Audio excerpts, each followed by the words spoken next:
for the financial manager's analysis, which is stated earlier. One of the chief objective of the statement is to identify the sources generating the funds and specific where they get utilized during a specific period. So that means ultimately they need to identify the generation and the sources of funds and how the funds has been utilized for the different objectives.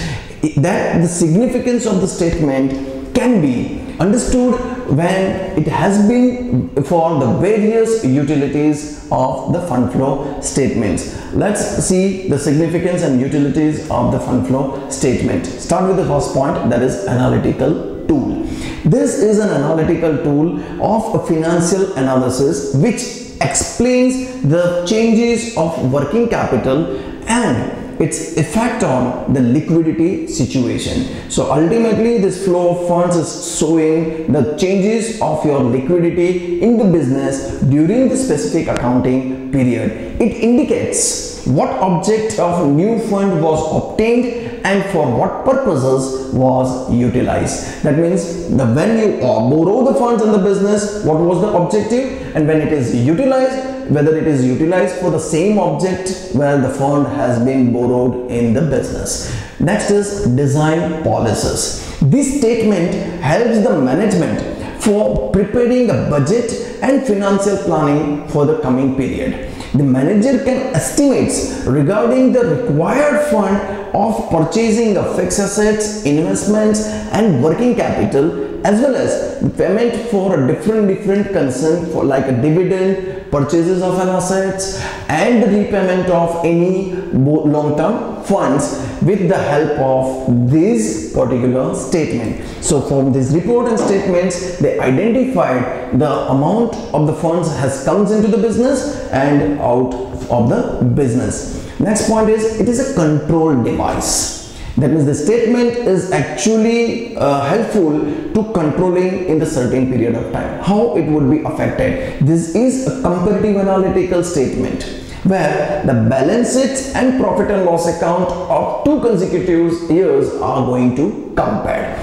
The statement compared with the budget concerned will show to what extent the resources of the firm were used. So up to what extent whatever the resources you borrowed in the fund, it is used according to the plan. So whatever the plan you already planned earlier, and whatever the things and transactions occurred during the year, that transactions will be compared with your plan, and to what extent the utilization was unplanned. So if there is some transactions occurred according to the unplanned, would be identified and checked due to the comparison of fund flow statement. It is worked as a control device and the manager can take immediate steps if it is required. So if it is required, then any steps for improvisation, for changes, and if there would be a sum out of the track, then it would be identified. Moving to the next significance, that is reflect financial position. It helps to know whether the financial positions of the company is sound or weak, or it is not perfect. It reveals meaningful information as regards the liquidity positions of the business and its repaying capacity. That means the company's liquidity positions, if it is weak, then how it can be improved and how you can take decisions for requirement to upward and to find out the some decisions for changing your current financial position. Next is uses of working capital. This is ultimately the fund flow statement is basically concerned with the changes of working capital. So how it would be affected to the uses of working capital? This is actually find out the causes for changes in the working capital. It's attempted here to bring to the notice the management any tendency that depletes the working capital in providing resources that are required for various aspects and various purposes. So wherever the working capital has been deployed for the different tasks, that would be identified through this particular statements and reports. Next is helps to lenders. There are many lenders like bankers, financial institutions, creditors, and many more. This statement and report would be helpful to this in assessing the degree of risk involved in the business for granting further and new funds for the development. So with these comparisons, the third party or the people who are lending their funds in the business, they get an idea whether we have to further funds and deployed further amount in the company or not. So this statements and reports would be helpful to them also. Next is direction for business. So this particular statement and reports is giving the directions and the path to the business and their business concerns.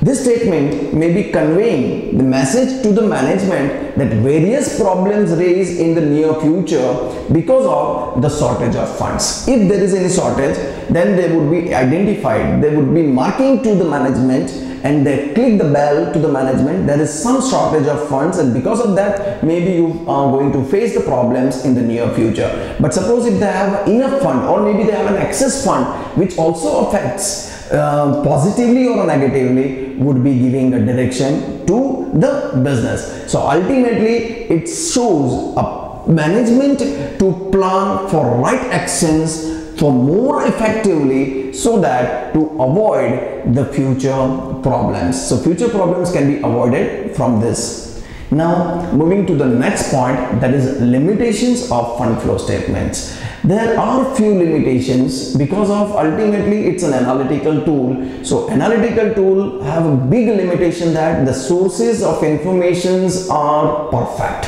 If it is not perfect, then whatever the analysis has been done may be biased. The flow of funds basis on certain informations, and that informations create limitations. First, it ignores known fund items. That means if it is not a fund related item, and if it is not affected to the fund, it is never recorded in the statement and report. So it becomes a simple tool compared to income statements and balance sheet. It is prepared on the basis of information which is in historical in nature. That means only historical data has been compared for the calculation of flow of funds. It ignores to project a future operations. They are never calculated and never assumed that for the future operation. It also ignores those transactions that are considered in current accounts or non-current accounts. That means if the transaction occurred only in current accounts and only in non-current accounts, cannot be affected to the flow of funds. This is not an ideal tool for financial analysis because of these limitations, because of it ignores the non-funds, it ignores the only transactions occurred in the current accounts or maybe in the non-current accounts.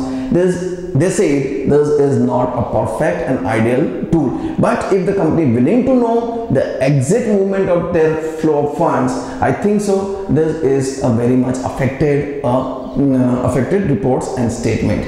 It does not provide any additional information to the management because financial statements simply rearranged and reconstituted for the analysis of flow of funds. So this is a limitations of fund flow statements for the requirement of the fund flow statement. Now, a very important part of the flow of fund statements or fund flow statements that we need to identify the changes and effects of flow of funds on working capital. That means we need to identify the changes of working capital. As I already mentioned earlier, that's whatever the changes occurred in the working capital statement that would be affected to the flow of funds. The fund flow statements depicts the changes in working capital. It is more suitable to prepare the schedule of changes in working capital before preparing a fund flow statement. So before preparing the fund flow statements, we need to prepare first the changes of working capital, and whatever the changes are occurred in the statements would be reflected in the fund flow statement. The statement of working capital is prepared with the consideration of the current assets and current liabilities. So here in these statements, we recorded only current assets and current liabilities. It helps measure the movement of changes in working capital during a stipulated time or during a particular period. As I already mentioned, we are going to compare 2 years consecutive balance sheets. So 2 consecutive years balance sheets are going to compare, identify their differences. So the particular period, it means 2 consecutive years, and that changes we find out during the year. The term working capital refers to the excess of current assets than the current liabilities. Here the working capital formula is working capital is equal to current assets minus current liabilities. So any changes between these two, it's considered a working capital. This statement shows either the increase in working capital or a decrease in working capital by comparing the 2 years data of a working capital. The final results of a net decrease in working capital. In case of net decrease in working capital, it is a sources of funds. It is a sources of funds, and in case of the net increase in working capital, it's an application of fund, as I already mentioned in the earlier part of the pro forma of a fund flow statements. So any changes in the net decrease in working capital and the increase in working capital would be affected to the fund flow statement.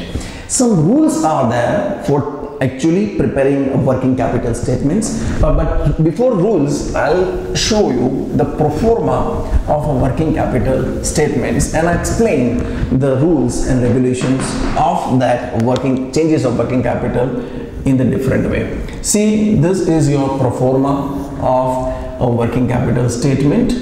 As I already mentioned earlier, that in the part of changes of working capital, it's a differences of current assets and current liability, and this is the information of particulars last year and the current year. Here it is increasing in working capital, and this is a decreasing in working capital. That means the changes of working capital, changes in working capital. The comparison of this is current assets. Under the heading current assets, debtors,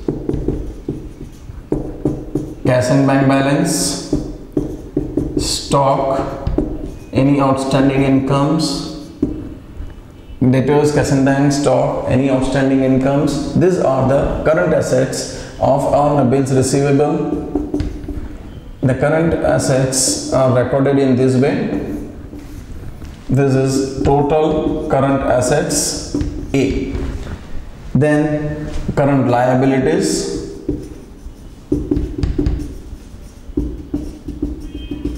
under the heading of current liabilities, creditors, bills payable, bank overdraft, provision for taxation, any outstanding expenses and etc. are going to record for both the years. That is total current liability. Then find out the net working capital, that is difference between A and B. So A is the total current assets and B is the total current liabilities. Whatever the changes are occurred, that is your net working capital. And from the comparison of the net working capital, we will find out whether increase or a decrease in working capital, and that would be reflected here. Now, what are the rules to be applied for the same? Take it one by one. Increase in current year current assets than the previous year, it's always considered an increase of the working capital. Take an example. Suppose the last year debtors is rupees 5,000 and the current year debtors is rupees 7,000. If the current year current assets is higher than the last year, the difference between these two, it's considered as an increase in working capital. It's a first formula. Current year current assets is higher than the last year, it shows an increase in working capital. Reverse case, in case of the last year current asset is 7,000 and current year current assets is rupees 5,000, that means the current year current assets is lower than the last year, it always shows a decrease in working capital. How I will explain you. This is the second formula. In case of the current year current assets is lower than the last year, then it shows a decrease in working capital. Now affected for the current liabilities. In case of the current liabilities, 3,000 rupees in the last year and the 6,000 rupees in the current year. So it means the current year current liability is higher than the last year. It always shows the 3,000 difference amount will be showing as a decrease in working capital. It means if you are going to compare this, the current year current assets is higher than the last year, it's increase. But current year current liability is higher than the last year, it's decrease in working capital. And the reverse formula is in case of the current year current liability is lower than the last year, it always shows increase in working capital. How? Let's see. Suppose opening cash balance is rupees 5,000. Opening cash balance is rupees 5,000. Now see here, the how much debtors you have? Debtors is rupees 7,000. The current year debtors is rupees 7,000. Correct? And the last year debtors is rupees 5,000. So the current year debtors, it's reflect in the case of different way. Opening cash is 5,000. How much debtors opening you have? Opening debtors is 5,000 would be added into this. So the total amount of, that means we assume that the opening debtors amount is received during the year. That's why it's added here. So opening cash balance is 5,000. And debtors amount received during the year which was opening added into that, the total amount of cash is 10,000 during the year, and the current year debtors, that is closing debtors, is rupees 7,000, reduces your cash balance. Because of this amount would be received maybe in the coming period of time, so that reduces your working capital, and that's why your opening cash balance is 5,000 but your closing cash balance is rupees 3,000. It shows increase in working capital, and that's why the increase in working capital is always recorded in application of fund. This is your application of fund. So application of funds because of the changes of the cash. If you want to see the another example here, suppose the example is related to stock. Opening cash balance is 5,000 rupees. Correct?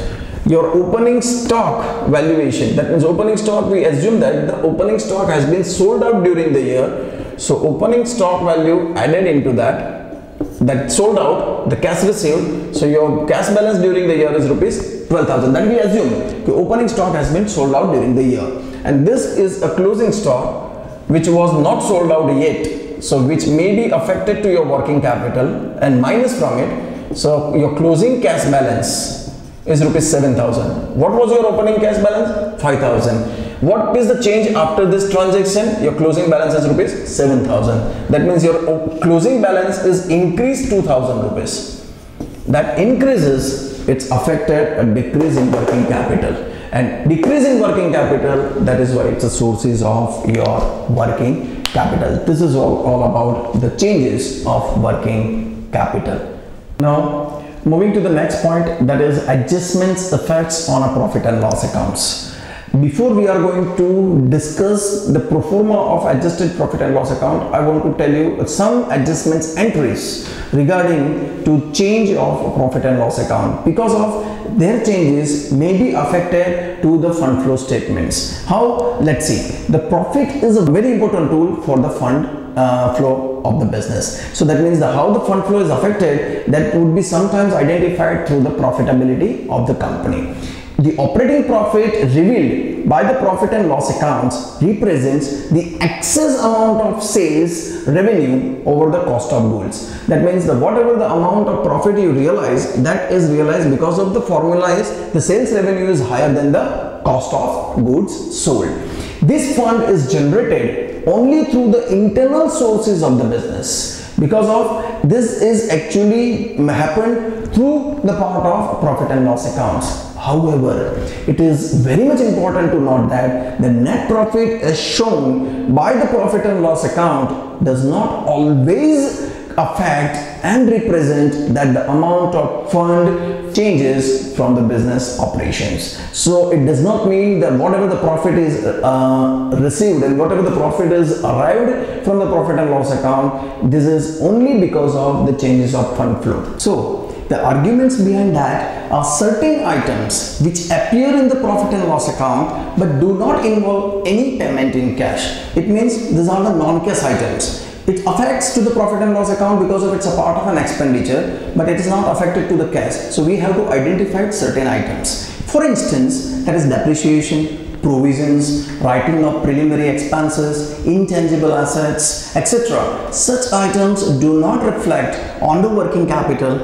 and are called non-fund or non-cash items. Hence, fund from operation is prepared to find out exact inflow or outflow of funds from the regular operations on the basis of that which have been readjusted to the different profit and loss account. So in the basis of that, we need to identify that such type of transactions and reverse back to the profit and loss account and find out the adjusted profit or loss account. For that, we need to prepare adjusted profit and loss account and observe such type of transactions one by one.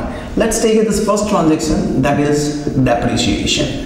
As we already discussed, which are the transactions would be not affected to the cash or non-cash items. The first is depreciation. It is the decrease in the value of fixed asset. That's absolutely right, because of the depreciation has been charged on fixed assets. So it's always decrease. When you charge a depreciation on fixed assets, the fixed assets has been decreased, but it's not affected to the fund because of its non-cash items. The depreciation is never paid to the owner of the fund, so that's why it's a non-cash item. It affects neither the current asset